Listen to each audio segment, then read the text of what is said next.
Hey, how's it going? Well, we're just out here on a Monday doing our usual content in our usual spot. Now, last week I was in the house sitting in my armchair by my big old radio. And that was because my neighbor was playing music that is copywritten, and I can't be out here when my neighbor is playing music in his garage that is copywritten. Also, it was kind of intrusive. Um, I like my neighbors. My neighbors are great. I have no complaints about my neighbors because, well, they have very little complaints about me, I'm sure. And if they were asked, I'm sure they would have something to complain about. But you know what? We're good neighbors, and that doesn't matter. It's all about being easygoing, right? So instead of coming out here to make a video, I just made one in the living room. Yeah, I thought that worked out okay. And that way, my dog could be part of it. Correction, our dog. Yeah, she is not my dog. She is definitely our dog. And she's funny because she doesn't play favorites. She'll cuddle with mama, and she'll cuddle with me. And then she'll cuddle with my wife, and then back and forth. She just goes back and forth. She wants to be very fair about her affections. It's interesting. Because in most cases, dogs have a favorite, and they'll stick with the favorite. But this little Boston, she doesn't. She goes back and forth. Yeah. Anyway, she's taking a nap in the house right now while I'm out here making a video. And I know as soon as I open that door, she's going to be all over me. She misses me, even though she's sleeping. Yeah. Dogs are great. Animals are great. I love little creatures. And, you know, it's interesting. Like, I never was a dog or cat person until my wife came along, and she's a dog person. And so eventually in 2013 we adopted a Boston, and that was our first dog, Chauncey. And he was a sweet dog, and I became a dog person because of Chauncey. And those little Bostons are just hilarious. They're comical. They're just so funny, and they're so sincere. They will look at you. They'll look into your eyes, and you see the sincerity. And I've never been a dog person. I've never had a dog. I've never had a connection with a dog. But, trust me, I'm not just being a biased dog owner, okay? But there's moments where that dog is looking into my eyes, and I'm just like, wow, that's a connection right there. Great little dog. Right now I'm enjoying some mountain camp by, who is it, Cornell and Dial, I think, makes mountain camp. I think it is. I'm going to have to reorder some of it because I really like it. It's fantastic. It is really kind of my favorite English. If I had to pick an English that is my favorite, this stuff is great. Definitely has that woodsy campfire aroma to it. And I love it. That's my favorite. Anyways, we're boning. Excuse me. Easy. Eh, big old dog lover over here, right? One starts barking and it's like, shut up. Jeez, Rob. Anyways, well, that dog it's a nice dog, don't get me wrong, but it barks at everything. It's a golden retriever. And in film and history, golden retrievers are like the loyal dog, the smart dog, that one just barks at everything. A leaf could fall out of the tree and it will attack it, It's one of those situations. Anyways, I think it's had a brain transplant with a Jack Russell or something. Anyways, love dogs. So we're burning some mountain camp and the old NCL Crank Tubular, the Nail City. So this thing has been a little bit of a challenge for me, and that's fine because I kind of fixed it. I fixed it. Oh, come on. Darn you. Went out. Anyhow, this will allow me to focus on this. So this was giving me a little bit of a weeping problem. So after I sealed it the first time, it was holding oil, fine, because there were a few little pinholes in it, and I fixed it. But after fixing it and fueling it and burning it for several weeks, I noticed that it would leave a ring on the surface that I would leave it. So I'm like, okay, well, I can't have that. That's not good because, I don't want to leave kerosene all over the house. So I would start using a plate just until I could get it fixed. So I put a plate under it wherever I had it sitting, and that was fine. And so then I, let it burn all the way down, completely empty, cleaned out the fount, and then I resealed it, put more seal all, and I got it to the edges, the inner edges of the fount plate, because on these, they're crimped. So most lanterns of that time, this is between 1890 1900, the fount bottoms were soldered in, but on these they're crimped, and that's interesting design difference from other companies, because most companies went to a crimped fount bottom by 1901 1902, right around there. Okay, so this one was already doing a crimped fount bottom as early as 1890, maybe a little earlier than that. So with that being said, I'm sure it held fuel just great back when it was brand new, but over time those seals start to weaken a little bit with corrosion and time, and it just doesn't hold as well. So I got the seal all the way to the edges, and so far it's been holding fuel for a week now, and it seems to be fine. It seems to be a lot better. It still sweats just a little bit, but it's not leaving a ring, so that's key. And I've been keeping the burner trimmed, the wick trimmed real nice, and it's burning really good. While I was waiting for this thing to cure, after adding the extra seal all, I did notice there was like some lint or some dust bunny thing inside the burner itself. Well, how can I tell you? Anyways, the burner has those little vent holes, right? Where it tapers out, and it had the vent holes. Well, there was some dirt and debris in there, so I cleaned that out. How I missed that, I don't know, but I cleaned it out, and it seems to be burning a lot better naturally. But anyways, this is a really good lantern. I'm very satisfied with this thing. However, the old crank is going to be moved back. So it'll be the supporting light. So I wanted to go over a little thing here. I've got a few things to cover. So I have this old high-low. This is a early 1910s high-low. It's just post-dates the square tube version by just a little bit, I'm sure. The very first high-lows were actually more Monarch-like. They had the Monarch cross-wire guards, and they came out in the early 1900s, 1908, give or take. And then Fred Dietz. Thank you, Madison Kirkman, for correcting me on my assessment last night on the group. He corrected me. I thought it was Robert Dietz, but it was actually Fred Dietz that felt the square tube design was more Dietz-like. So credit to Madison and the W.T. Kirkman company. And so that means Fred Dietz redesigned the high-low with the square air tubes like the Victor of that same time. But then after Fred Dietz died, then they went back to the round tube design. So it was a lot cheaper to make, simpler and that was the whole idea behind the high-low, was it's supposed to be inexpensive and affordable, but also quality. So there you go. But anyways, this thing hangs out on my porch, and it's a really clean lantern. It's got some tin. It's got some remnants of tin on it. That bottom plate is just beautiful, and it's got some dents. It's not perfect. I mean, it's got a little dent up here, okay?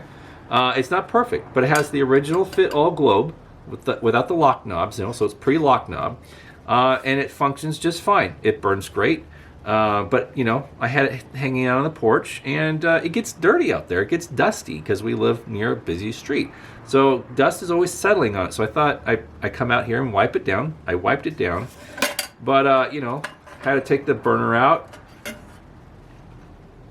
And I trimmed the wick, okay, and I cleaned the top. Now this is important. You want to clean that.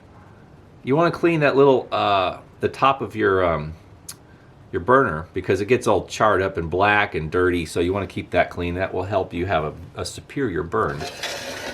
So that is important. But yeah, as you can tell, I'm all out of fuel in this thing. And I need to refuel it so I can have it at the ready. But look at the tin on the inside of this burner cone. Isn't that neat?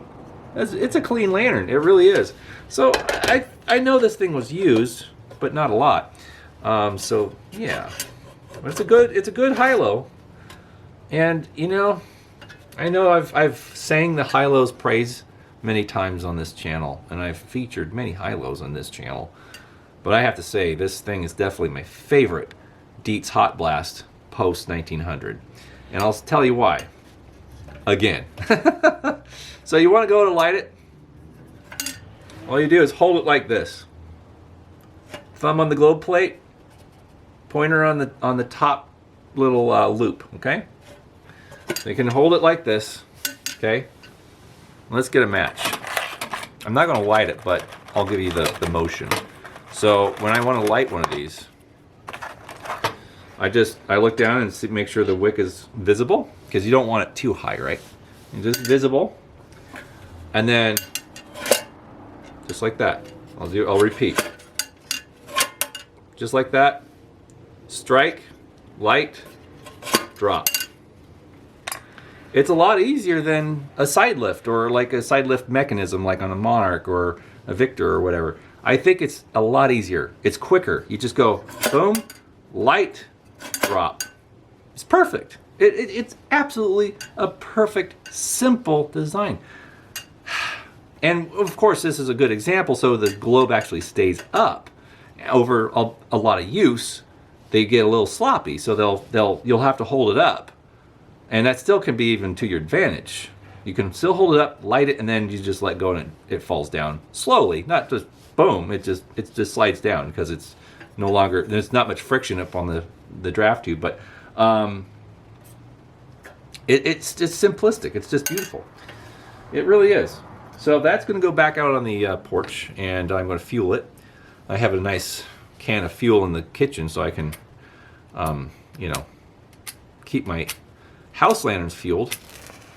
Anyways, yeah.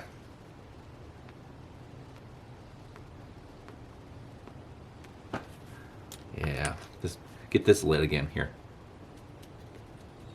Anyways, yeah, it's good stuff, you know, and it's nice to, you know, take some time and take your lanterns that you use the most and take a little scrubber here and clean the top of the burner, blow it out a little bit, you know, wipe down wipe the dust and the dirt off, you know. It's good to keep your outdoor lanterns maintained, because then they'll last longer and they'll be ready to burn whenever you want. Mm-hmm. You know, life gets in the way sometimes, and we forget to do this on a regular basis. I know I'm guilty. But, you know, I just keep seeing it as I walk in and out of the house. I was like, I need to do that. So I came out here and did that. Mm-hmm. Anyways.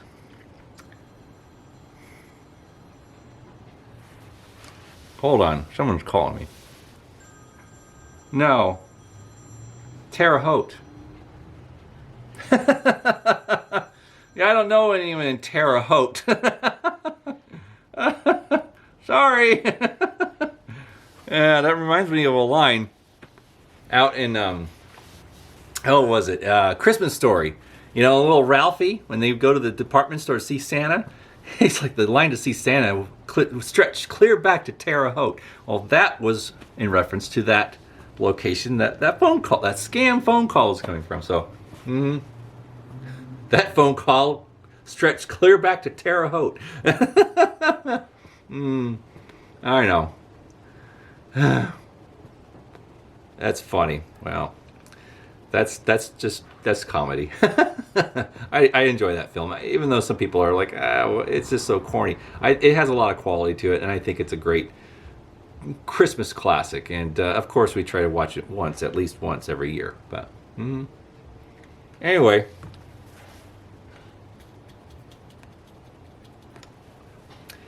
Yeah, I'm burning the mountain camp in the old Guild Hall, which is made by Comoy, and it's their second line.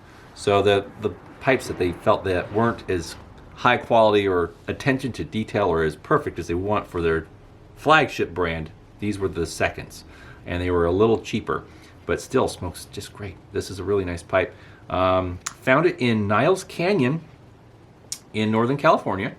And they have a lot of antique shops there. And I found this thing was like $9, and I went to go buy it, but I was a good friend of ours. They were hosting us for the weekend. This is 2015 or so. And, well, she surprised me. She bought it. I went back to get it. I'm like, oh, where is it? And she's like, oh, I bought it for you. I'm like, oh, thanks. Awesome. Not necessary, but appreciate it. So, yeah, some of my friends do some nice things once in a while. And I always try to do nice things in return. But you know what? No matter how terrible life gets and how negative we can view the world, it's important to remember the good ones out there that affect our lives in a positive way. And that makes the negativity seem not so bad. You know?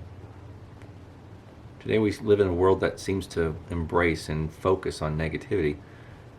And that's wrong, because, well, if we were waiting for happiness to arrive when world peace is achieved and everybody's kind and friendly to each other, then we'll never be happy. Yeah, the world is sadly a very negative place. But there's a lot of positive to be had. And you just got to seek it out. We had a lovely evening on Saturday night. We went to go have dinner with some good friends of ours who run in the same circle of collectors and vintage clothing enthusiasts and whatnot. And actually, one of the couples that we're friends with actually owns a vintage clothing store in Hollywood. If you're in the LA area, definitely go, and you want vintage fashion, they're 40s through 60s, whatever, go check out Star Day Vintage. Good stuff. They're on Hollywood Boulevard near Vermont, and good prices and good people. They're good friends of ours. Absolutely. Anyways, we met up with them and also another couple that live near here, and the wife is actually a customer, and so we have a lot of old things in common. We've been doing, the 30s, 40s, 50s stuff for many years. But we went out to the smokehouse, went to this place. Come on, focus. Focus. Come on. Why is it focusing? There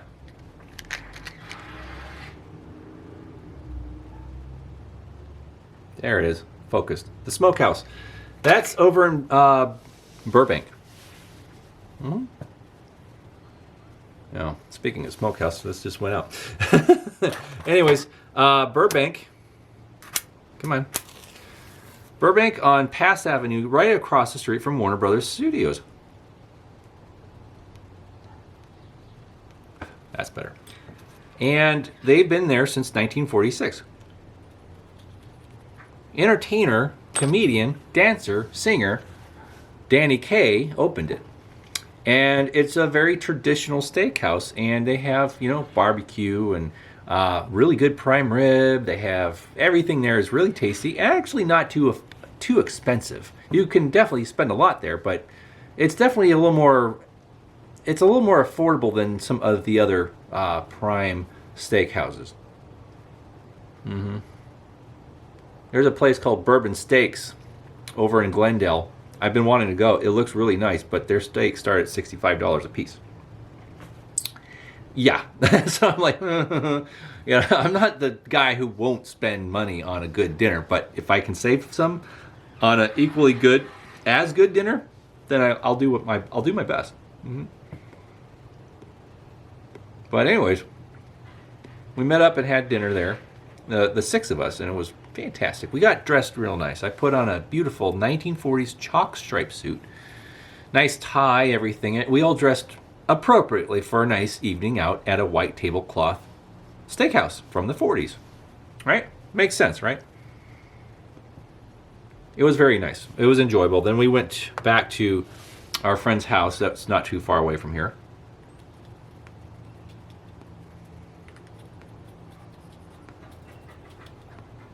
This does not want to stay lit. Anyways, So we went back and had drinks and just enjoyed a really nice evening with good jazz music playing in the background and just fun conversations, hilarious jokes. Just it was way overdue. And so yeah, it was really great. We enjoyed ourselves thoroughly, and we know some really good people. So it's when things get really kind of down, I try and focus on those times. It's really important to remember who you consider close friends and who are important in your life. And whatever happens, it doesn't sting so bad. Well, I'll just get off my old soapbox and finish this pipe, hopefully.